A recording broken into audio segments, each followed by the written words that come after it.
sikap terbaik dalam membangun tali persahabatan. Yang pertama, jadilah diri yang rendah hati. Seseorang yang memiliki sikap rendah hati akan lebih mampu dalam membangun tali persahabatan. Lawan utama dari sikap ini adalah kesombongan. Manakala kita lebih banyak sombongnya daripada rendah hatinya, maka akan semakin sedikit orang yang tetap mau berteman dengan kita. Yang kedua, sikap rendah hati tidak muncul tiba-tiba. Ada banyak faktor yang menjadi latar belakang mengapa orang sombong tiba-tiba bisa berubah menjadi rendah hati. Salah satu faktor yang memberi pengaruh besar itu berasal dari dalam sendiri, yaitu keinginan untuk menjadi manusia yang lebih baik dan lebih berguna dari sebelumnya. Yang ketiga, jadilah pendengar yang baik. Tampaknya begitu mudah ketika kita diminta untuk menjadi pendengar. Namun, hanya ada sedikit orang yang mampu menjalankan hal ini.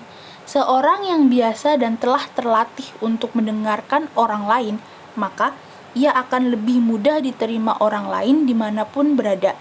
Dengarkan baik-baik ketika sahabat kita sedang bercerita. Fokuskan perhatian terhadap apa yang sedang diceritakan. Jangan sampai sahabat kita merasa dibiarkan karena kita asik main game atau begitu asik menonton televisi. Dan yang keempat, berikan pujian yang tulus kepada sahabat. Mungkin ada sebagian pembicara yang belum pernah memberikan pujian kepada temannya sendiri, meski jalinan persahabatan yang ada telah terjalin selama puluhan tahun. Kita tak boleh terlambat untuk memberikan pujian. Kita hendaknya percaya bahwa pujian akan memberi semangat dan energi baru untuk sahabat-sahabat yang ada di dalam hidup ini. Meski kita yakin bahwa seburuk apapun kelakuan dari sahabat kita, maka mereka pasti punya sisi keunggulan yang pantas diganjar dengan pujian. Sanjungan yang bernilai positif itu ibarat angin dalam roda mobil atau udara yang membuat balon terbang ke tempat yang lebih tinggi. Asal pujiannya tak terlalu sering dan tidak over, maka jalinan persahabatan akan makin langgeng di masa-masa berikutnya. Dan yang kelima, mengalah demi kebaikan sahabat. Sungguh teramat beruntung ketika kita memiliki sahabat yang lebih banyak mengalah dan lebih mengutamakan kepentingan kita. Mereka inilah yang jiwanya bersih, hatinya tulus, dan mampu menghargai arti persahabatannya lebih tinggi dari umumnya orang. Mereka menjadikan kita sahabat, bukan karena harta atau apa, namun mereka membangun persahabatan dengan tujuan untuk memberi kebaikan kepada sesama. Dari sekian banyak jumlah teman yang kita miliki, maka hanya ada sedikit sahabat yang mempunyai sikap lebih banyak mengalah.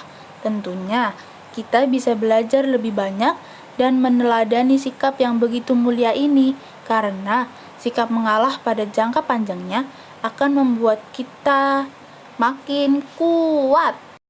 Yang keenam, berani menegur kita dengan sikap yang tegas tetapi santun.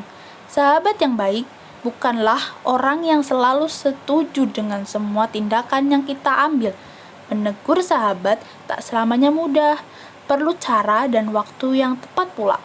Kita mungkin pernah mengalami hal yang tak enak saat menegur sahabat yang melakukan kesalahan karena mereka malah jadi membenci dan jauh dari kita.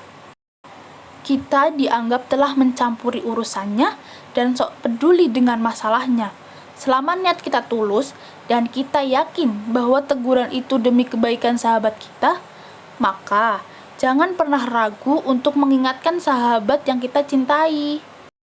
Dan yang ketujuh, setia dan tanggung jawab. Inilah sikap yang sangat dibutuhkan sahabat-sahabat kita. Mereka sangat membenci yang namanya pengkhianatan, baik itu dilakukan secara terang-terangan ataupun melalui cara-cara keji yang tak mereka ketahui sepanjang hidupnya. Jangan pernah mengorbankan sahabat sendiri hanya karena kita ingin kepentingan pribadi segera terwujud. Sahabat yang telah bertahun-tahun dengan kita dan telah bersama dalam kita dalam suka atau duka itu jauh lebih penting daripada segalanya. kebeningan dan kesetiaan yang telah sahabat berikan kepada kita tak akan pernah bisa dibeli. Tak ada orang yang sanggup membeli kedamaian pikiran saat kita bersahabat dengan orang lain. Sebagian dari kita ada yang mengorbankan sahabat hanya demi tujuan uang dan kekayaan.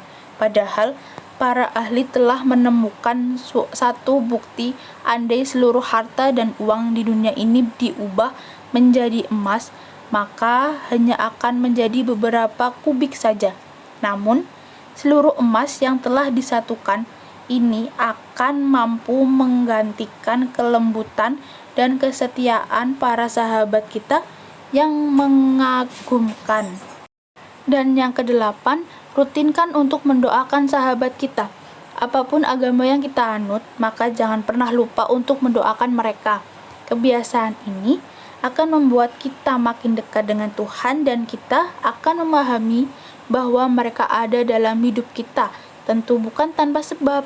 Harus kita akui bahwa kita berhutang besar atas kebaikan para sahabat. Kita tak mungkin melupakan mereka. Sejelek apapun perilaku sahabat, maka jangan pernah bosan untuk memberi harapan lewat doa-doa suci saat kita menyatukan hati kepada Tuhan.